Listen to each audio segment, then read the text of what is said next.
Good evening and welcome to Mmu TV Prime News today, being Thursday, 12th November 2020. My name is Valentine Munge. On today's headlines, what do Kenyans want Uhuru to cover on the next nation address? Nairobi clerks UK debt for the first time since the 60s.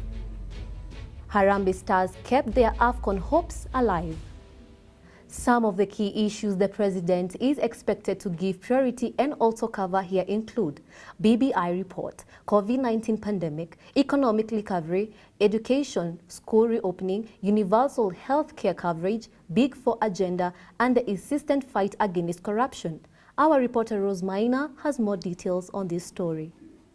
President Uhuru Kenyatta will be taking upon the stage this afternoon at 2:30 p.m. yet again to address Kenyans on a myriad of issues. It will also be his second last State of the Nation address as his presidential term nears an end.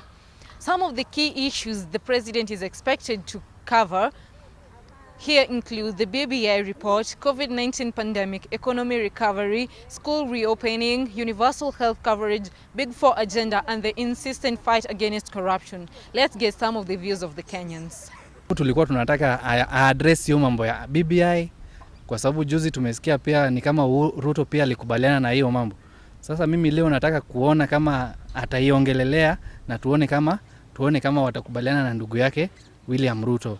The corona thing has destroyed everything. So we really want to know the way forward when it comes to our economy. Also when it comes to the BBI report and all these things. I'm really expecting to hear what he's going to say about that. Expecting him to address the reopening of schools because now the education sector has been affected by this pandemic so much. So I'm expecting him to address that, and we know when the students are going to be going back to school. Reporting for Mmu TV, I'm Maina. America has chosen Democrat Joe Biden as its 46th president, turning at a time of national crisis to a man whose character was forged by Akitch personal tragedy and who is pledging to restore calm and truth after Donald Trump's exhausting and mimic single term. Akitch Brian has more. Joe Biden have been elected the 46th president of the United States of America, having garnered 290 electoral college votes against Trump's 217. Surprisingly, Joe Biden win in the states that were considered most likely to be Republican states. These states include Michigan, Pennsylvania, and Wisconsin. However, addressing the public after the election, Joe Biden congratulated all the Americans for having elected him as the president, and he promised to serve all the Americans for having trusted him with the office. However, he promised to serve all the Americans despite their party differences. Reporting for Mmu TV, I'm your reporter Brian Akitch. We are taking a short commercial break. We will be right back. Sema Njoki. Kwa sana mama, akimisioni nikikuja. Mbona? Taki hizo maswali za Auntie Mary. Utolewa lini? Siendelee kulea football team yake acha na maisha watu wengine. Njoki acha nikupigie. Mam, tunaweza ongea, niko na Airtel tubonge. Alafu ni Auntie Shiro napika. Mashakura, I can't. Kazi magina yeye, yoshina na boyfriends tofauti wako na hairstyles funny. Kwa change nayo? Njoki acha nikupigie. Uncle John drama. Nani anasema mimi iko drama? Mam. Njoki uko kwa loudspeaker. Tumia Airtel tubonge kumake Airtel to Airtel calls bila charges na other networks for 2 bob a minute. Si uniambie kuhusu hiyo Airtel tubonge unashinda ukitaja.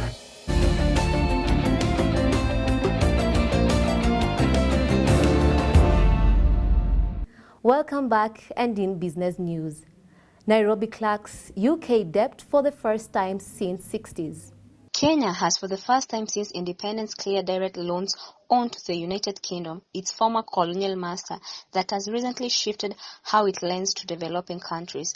Data from Treasury indicates that Kenya does not owe Britain as of June compared to a debt of 35 million in May and 1.4 billion in 2015. Reporting for Business News, I'm your reporter, Murungi. Pubs, Entertainment and Restaurants Associations of Kenya (PERAC) is up to in arms over the delay in the publications and of regulations guiding operations in the industry during the COVID-19 period. WanguI has that and many more on the business news.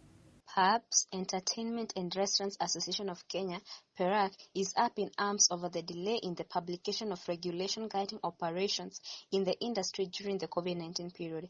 In a statement, PERAC noted that the industry expected standard operating procedures will be published after the presidential address which eased COVID-19 restriction in the industry. Safaricom customers will from today enjoy one free call of up to 20 minutes in the next 30 days as the telco giant marks 20 years since it was launched. In a statement on its website, the company said it will send a selected number of its customers notification to alert them of their free calls. The Kenya Meteorological Department on Friday released a forecast for the week projecting heavy downpour in most parts of the country. Our reporter Stephanie has more. A drier than usual season linked to the LA phenomenon is expected in large swathes of the East and Horn of the Africa region in the last quarter of this year. The Kenya Meteorological Department on Thursday released a forecast for the week projecting heavy downpour in most parts of the country. According to the briefing, the current light rains experienced mostly in the evenings are scheduled to intensify. Entertainment news. Natalie Githinji may be the Kenyan Tyra Banks. Natasha Almasi has that story and more on entertainment news. This weekend, Natalie Githinji, a Kenyan radio presenter, posted a picture and tagged international model Tyra Banks saying, quote unquote, maybe a Kenyan Tyra Banks, end of quote. To her surprise, Tyra Banks replied saying, quote unquote, or am I the American Natalie, end of quote. Socialite Shakila publicly apologizes to Kenyan footballer Victor Wanyama, who plies his trade in USA. My name is Shakila and I would like to take this opportunity to apologize to Victor Wanyama and say sorry about the horrible things that I said about him. I've never met Victor, neither has he paid me or had sex with me. I was drunk at the time and foolishly excited about being on XNDL's live show. I apologize to his family and I'm sorry for any pain that I may have caused. I would like to take this opportunity to warn young people about the dangers of social media and the risk of being enticed into chasing fame by those seeking to exploit us and profit from our mistakes. To those of you who have published the videos of the false statement that I said about Victor, I urge you to pull down as legal consequences will be taken against you for publishing. I've been warned by my advocates on the dangers that I placed myself in and I appreciate this chance to make amends. You may not be lucky. Once again, I'm sorry to Victor and his family. We are going for a short commercial break. We will be back with sports.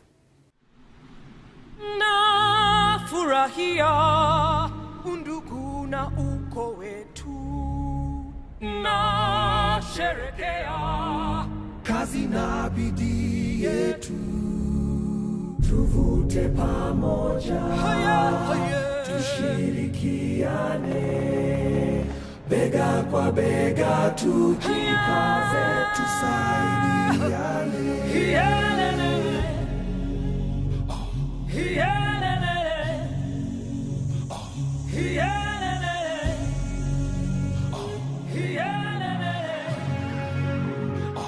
Niko na uwezo wa kujiendeleza, niko nayo nguvu, nitajitahidi, niko na fanaka, nitajitolea, niko na baraka, niko na kazi nayofanya.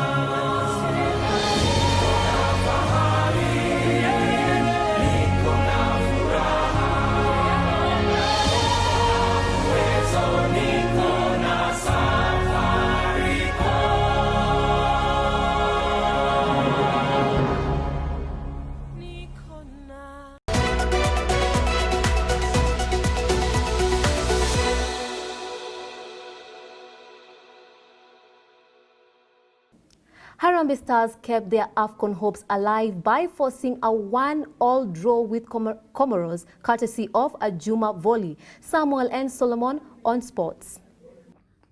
The Harambee Stars kept their AFCON hopes alive by forcing a 1-1 draw with Comoros, courtesy of a Juma volley that kept us in the game at the Moi Sports Centre Kasarani that ended in a 1-1 draw. This ensured Kenya's hopes of taking part in the next edition of the Africa Cup of Nations were kept alive. On to the international scene. Current world football champions France were humbled by Minos Finland 2-0 in the latest edition of the European international friendlies. It was a completely under-par performance by the star-studded France national team who performed dismally on the night. The highlight of the evening was the Netherlands game versus La Roja of Spain. It was a highly entertaining game resulting in the 6-goal thriller that turned out in the 3-3 draw. It was an exceptional man-of-the-match performance by Spain's captain Sergio Ramos, who was record-breaking the most appearances for an international footballer at the European scene, marking his 167th appearance with a goal and an assist. This has been Mayoral. Thank you for your time.